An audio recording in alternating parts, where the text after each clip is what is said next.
예레미야 43장에서 45장까지의 말씀입니다. 예레미야 43장과 45장은 유다에 내려간 백성들에 대한 하나님의 심판의 말씀이 담겨져 있습니다.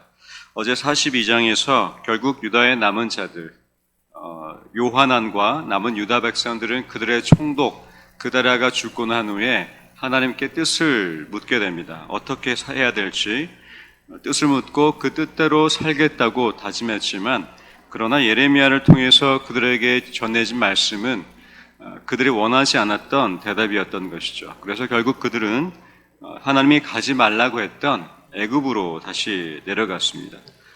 2절 말씀 함께 읽겠습니다. 2절 말씀 함께 읽겠습니다. 호사의 아들 아사랴와 가레의 아들 요하난과 모든 오만한 자가 예레미야에게 말하기를 내가 거짓을 말하는도다. 우리 하나님 여호와께서 너희는 애굽에서 살려고 그리로 가지 말라고 너를 보내어 말하지 아니하셨느니라. 거짓말이라는 거죠. 그들이 듣고 싶었던 대답이 아닐 때 이들의 신앙은 하나님이 그렇게 말씀하실 분이 아니다 라고 얘기하시면서 예레미야를 거짓말한다고 추정하고 있습니다. 7절 함께 읽겠습니다. 애굽 땅에 들어가 다바네스에 이르렀으니 그들이 여호와의 목소리를 순종하지 아니함이라. 자, 그들이 애굽 땅에 들어가서 머물렀던 첫 번째 지역입니다. 다바네스. 흑인의 요새라는 뜻으로 애굽의 북동쪽 지역에 있는 아주 강력한 요새입니다. 높은 장적이 둘러쳐 있고 유다 백성들은 이곳에서 그들의 삶을 보호받습니다. 그러니까 유다에 남아서 이 전쟁터 같은 곳에서 하나님의 요새 안에 들어가는 것이 아니라 그들이 보기에 요새처럼 보이던 이 다바네스 성에 들어가 꽁꽁 숨어 있는 것이죠. 이곳으로 그들은 피신했습니다. 예레미야와 에스겔 선지자는 이 성 역시 하나님의 심판 안에 들어와 있음을 계속해서 예언하고 있습니다. 결국 유다 남은 백성들은 거기로 내려갔지만 하나님은 애굽 전역을 바벨론을 이용해서 애굽을 멸절시키게 됩니다. 13절 말씀 함께 읽겠습니다. 그가 또 애굽 땅 베세메스의 석상들을 깨뜨리고 애굽 신들의 신당들을 불사르리라 하셨다 할지니라 하시니라. 태양 숭배의 중심지에 알려진 이 베세메스, 애굽은 태양신을 섬겼습니다. 태양신의 중심인 베세메스의 석상, 태양신을 숭배했던 석상들을 깨뜨리고 애굽신, 이 다양한 애굽 신들의 신당들을 불사른다는 하나님의 말씀은 결국 애굽 땅에 가지 말라는 이유가 여기서 밝혀집니다. 그것은 또 우상 숭배에 물들까 봐에 대한 하나님의 걱정입니다.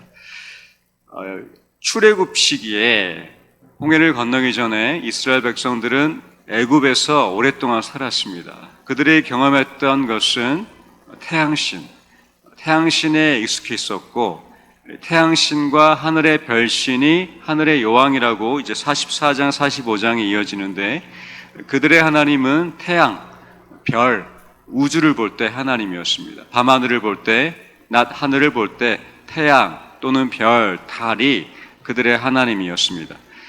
그것을 하나님이 그들의 하나님 백성으로 삼기 위해서 출애굽을 시키시고 훈련시키시며 율법을 주시고 이대로 살아라라고 안내해 주셨지만, 가나안에 들어갔을 때 어떻게 됐습니까?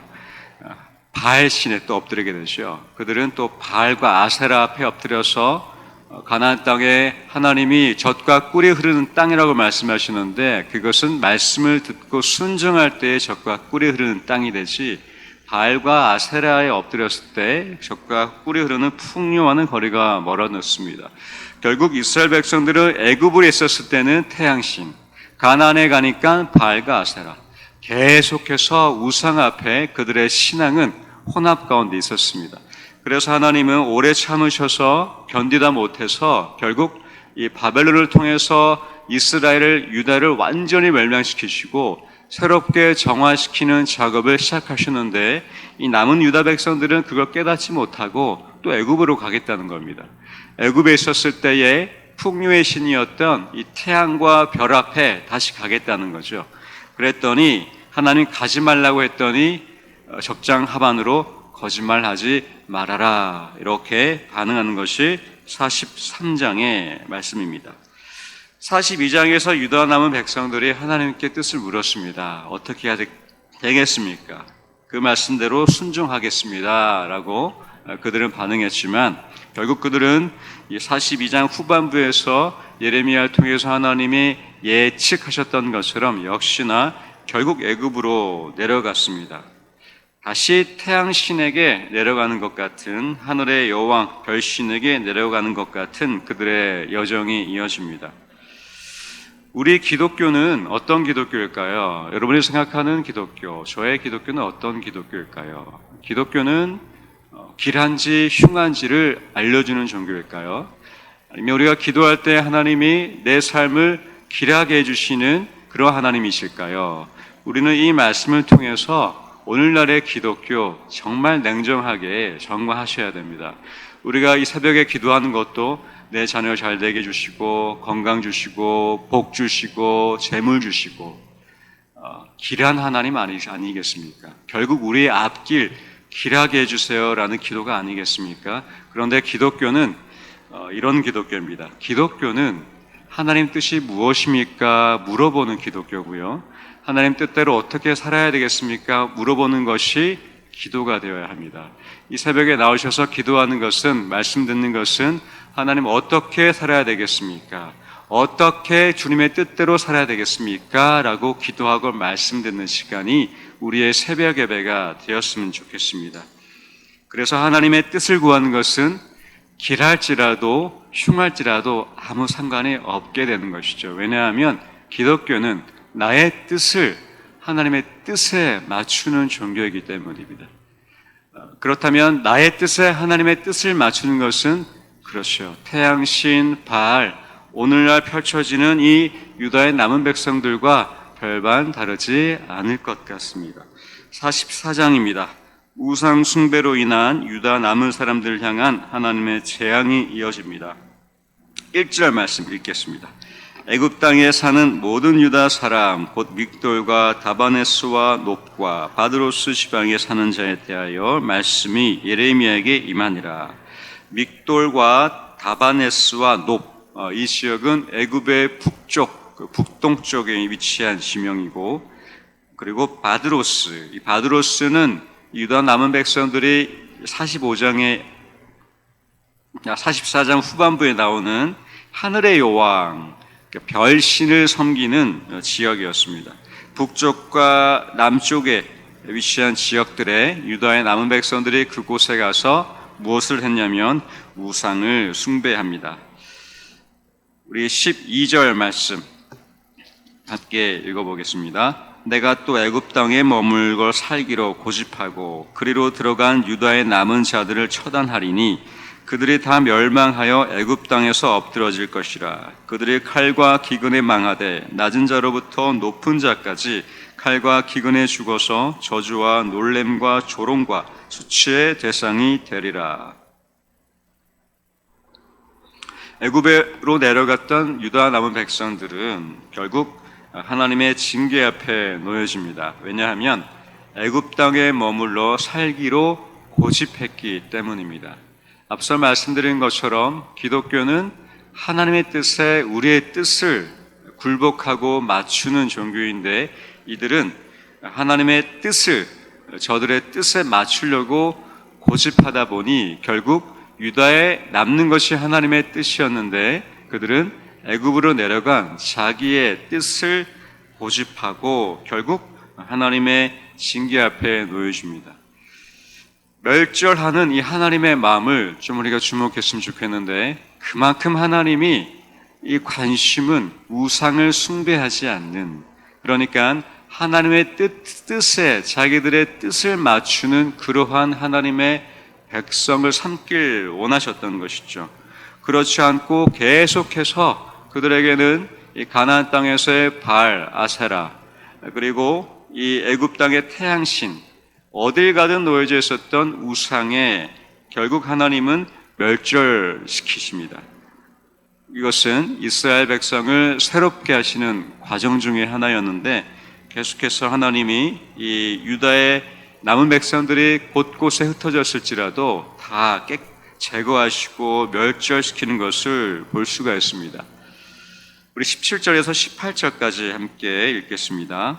우리 입에서 낸 모든 말을 반드시 실행하여 우리가 본래 하던 것, 우리와 우리 손조와 우리 왕들과 우리 고관들이 유다 성읍들과 예루살렘 거리에서 하던 대로 하늘의 여왕에게 분향하고 그 앞에 전제를 드리리라. 그때에는 우리가 먹을 것이 풍부하며 복을 받고 재난을 당하지 아니하였더니 우리가 하늘의 여왕에게 분향하고 그 앞에 전제해 드리던 것을 패한 후부터는 모든 것이 궁핍하고 칼과 기근에 멸망을 당하였느니라 하며, 자, 12절 말씀과 반대되는 말씀입니다. 하나님은 이들이 우상 앞에 있었기 때문에 칼과 기근에 죽는다고 말씀하시는데, 자, 17절, 18절에 유다의 남은 백성들의 고백은 어떻습니까? 하늘의 여왕에게 제사 드리지 않게 됐더니 칼과 기근에 죽게 됐다. 이제 거꾸로 말하고 있습니다. 자, 그러니까 하나님 뜻대로 살았더니 힘들게 됐다는 것이고, 하나님 뜻대로 안 하고 우리 뜻대로 사니까 풍요롭고 번영되지 않았냐, 이렇게 적반하장의 얘기를 하고 있습니다. 결국 이들이 원했던 것은 풍요와 번영이었습니다. 기독교는 풍요와 번영의 기독교일까요? 여러분 어떻게 생각하십니까? 여러분이 믿고 있는 하나님은 풍요와 번영의 하나님이십니까? 맞습니다. 그런데 우리가 조심해야 될 것은 기독교는 풍요와 번영만의 종교다. 자, 이렇게 되면 그렇죠. 어려움과 고난이 찾아오면 이것은 기독교가 아닌 것이죠. 자, 우리가 믿는 하나님이 하나님 뜻대로 살았는데 풍요와 번영만의 하나님이 되셔야 되는데 우리가 가는 길이 고난과 어려움이 있습니다. 그러면 어떻게 되죠? 그 하나님은 하나님이 아니게 될 수 있습니다. 결국 우리는 그렇죠. 나의 뜻을 이루어주는 종교, 나의 길을 길하게 해주는 풍요와 번영을 가져다주는 종교를 찾아서 그것에 나의 하나님을 섬기면 그것은 일본에서 일어나고 있는 것처럼 숟가락 하나도 하나님이 될 수가 있고요. 신발도 하나님이 될 수가 있는 그러한 우리의 뜻을 위한 종교가 되는 것이죠. 그런데 기독교는 오늘 말씀을 통해서 분명히 얘기하고 있습니다. 하나님의 이 뜻은 풍요와 번영이 아니라 하나님의 뜻에 우리의 뜻을 맞추는 것이 바로 기독교인 것을 명확하게 말씀하고 계십니다. 이것이 44장에서 애굽 사람에게 하나님이 어떤 하나님이신지 보여주시는 것입니다. 하나님은 이 유다 백성들이 풍요와 번영을 바랄 때에 그것을 채워주지 않고 하나님의 뜻대로 순종하는가 순종 안 하는가를 보시는 그 하나님이 되시는 것입니다. 이 하늘의 여왕, 이 별신에게 제사했더니 풍요와 번영을 가져다 주었더라. 이 또한 유다의 남은 백성들이 하나님을 모르고 하나님을 잘 알지 못한 상태에서 풍요와 번영을 가져다 주었던 분도 하나님이셨는데 그 하나님보다 어려움과 기근이 있으니 결국 그 하나님은 하나님이 아니게 되고 풍요와 번영을 가져다 주는 이방 신들이 그들의 하나님이 되고 있는 슬픈 장면이 되는 것입니다. 26절, 27절 보면은 그런 유다 백성들을 하나님께서 이렇게 말씀하시는데 26절에 이런 표현이 있습니다. 애굽 온 땅에 사는 유다 사람들의 입에서 다시는 내 이름을 부르며 주 여호와의 살아계심을 두고 맹세하노라 하는 자가 없으리라. 정말 안타까운 말씀입니다. 결국 이들은 다시는 유다의 남은 사람들은 두 번 다시는 하나님 이름을 부르지 않고 결국 죽음에 이르게 되는 것입니다. 그래서 오늘 우리의 기도가 하나님에 대해서 이 기독교에 대해서 이 풍요와 번영에 대해서 냉정하게 우리의 신앙과 우리의 이 신앙관을 점검하는 이 순간이 되셨으면 좋겠습니다. 바로 하나님의 뜻에 우리의 뜻을 맞추고 그 하나님의 뜻 살기로 고집하는 것이 기독교인이라는 것이죠. 45장은 이제 바룩에게 전하시는 하나님의 말씀인데 다시 요시야 왕의 아들 요아김, 그러니까 유다 18대 왕으로 거슬러 올라가는 장면입니다. 1절 함께 읽겠습니다. 유다의 요시야 왕의 아들 요아김 넷째 해에 네리야의 아들 바룩이 예레미야가 불러주는 대로 이 모든 말을 책에 기록하니라. 그때에 선지자 예레미야가 그에게 말하여 이르되, 바룩은 예레미야의 예언을 두루마리에 기록했던 서기관이었습니다. 그는 말씀을 적으라는 이 말에 순종해서 적기만 했는데, 근데 그 말씀을 적어보니까 이 자신의 모국에 대한 하나님의 심판의 말씀이니 슬프고 두렵고 탄식이 이어진 것입니다. 그래서 그에게는 바룩의 마음 안에는 참담하고 슬퍼하는 마음이 있을 때에 하나님이 5절 말씀으로 약속해 주시는데, 우리 5절 말씀 함께 읽겠습니다. 내가 너를 위하여 큰 일을 찾느냐? 그것을 찾지 말라. 보라, 내가 모든 육체에 재난을 내리리라. 그러나 내가 가는 모든 곳에서는 내가 너에게 내 생명을 노량물 주듯 하리라. 여호와의 말씀이니라. 자, 이 말씀 보시면 바룩을 향한 하나님의 구원과 하나님의 보호가 담긴 축복의 말씀인데, 자, 이 말씀을 대상을 유다의 남은 자들에게 향해 보겠습니다. 슬프고 그들은 버려지는 안타까운 말씀이 됩니다. 이것이 기독교의 양면성이 아닐까 생각해 봅니다. 하나님이 저와 여러분을 구원하셨습니다. 이것은 우리에게 주어지는 구원의 큰 기쁨, 우리를 사망에서 생명으로 옮기신 예수 그리스도를 믿는 믿음으로 주어지는 이 의롭게 하시는 축복이 됩니다. 영생으로 인도하시는 그 구원의 길이 되는데, 자, 이 순간에 누군가는 그렇죠, 또 사망의 길에 놓여진 자들이 또 있다는 것이죠. 그렇게 되면 이 순간은 하나님께서 남겨진 자들을 보실 때에는 또 슬프고 안타까운 이 순간이 되는 것 같습니다. 그래서 45장에 보면은 이 바룩을 구원하시겠다는 것은 거꾸로 얘기하면 유다의 남은 백성들 모든 사람이 바룩을 제외하고 죽는다라는 하나님의 무서운 말씀, 안타까워하는 말씀, 탄식의 장면이 되는 것입니다. 혹자는 이 45장 5절을 이렇게 많이 적용을 하죠. 바룩을 보면서 말씀을 기록했더니, 하나님 말씀을 마음에 새겼더니 구원해 주셨다. 바룩을 지켜주셨다. 이렇게도 우리가 하나님 말씀에 귀를 기울일 수 있겠고요. 거꾸로 보면은 이 말씀을 기록하지 않고 자기의 뜻대로 고집하며 살았던 유다 남은 자들은 다 죽었다. 이렇게 되는 안타까운 장면이 됩니다. 결국 이 당시의 이 고대 역사는, 우리가 보고 있는 이 고대 역사에서는 대부분이 죽었습니다.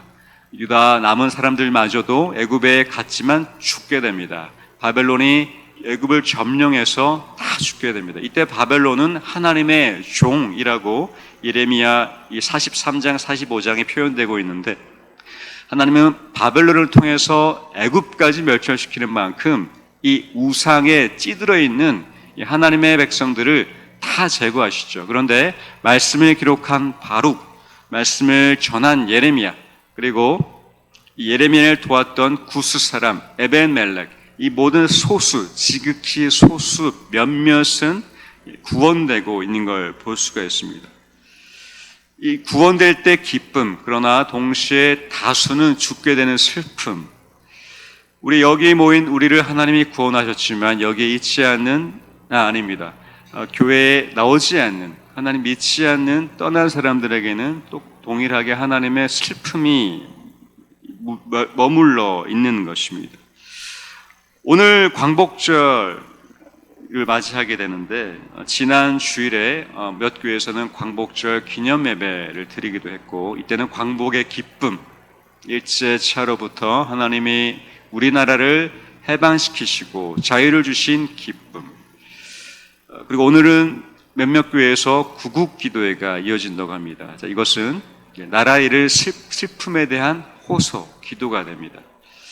그런 것 같습니다. 구원하신 것에 대한 기쁨. 그런데 또 이 나라를 보실 때 어떻습니까? 이 나라가 많이 어렵고 또 험난한 시대에 살고 있지 않습니까? 교회도 많이 힘을 잃어가고 기독교는 점점 쇠퇴하고 있는 실정에 이 구국기도회는 동시에 하나님이 유다 남은 사람들을 마치 구원하시기에 노력하셨지만 끝내 죽게 되었던 이 슬픔을 향한 기도가 될 것 같습니다.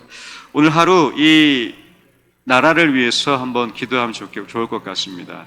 43장, 45장에 유다의 남은 백성들을 다 죽게 되셨는데 이 바룩, 예레미야, 에베멜렉, 소수를 건져내시는 하나님, 이 소수뿐만 아니라 이 유다의 남은 자들 같은 우리 한국 교회 불쌍히 여겨주시고 살려주시고 우리의 뜻대로 고집하면서 살아가는 이 풍요와 번영을 바라는 믿는 자든 믿지 않는 자든 이러한 우리의 마음 가운데에 하나님의 뜻을 구하고 하나님의 뜻에 우리의 뜻을 맞추어서 하나님 뜻대로 살겠다고 고집하는 오늘날의 기독교인과 교회가 될 수 있도록 우리가 이 나라와 교회를 위해서 기도하시는 하루가 되시기를 주님의 이름으로 축원드립니다. 이제 예레미야 43장에서 45장까지의 말씀을 경청하겠습니다. 주의 말씀은 내 발의 등이요 내 길의 빛이십니다. 아멘.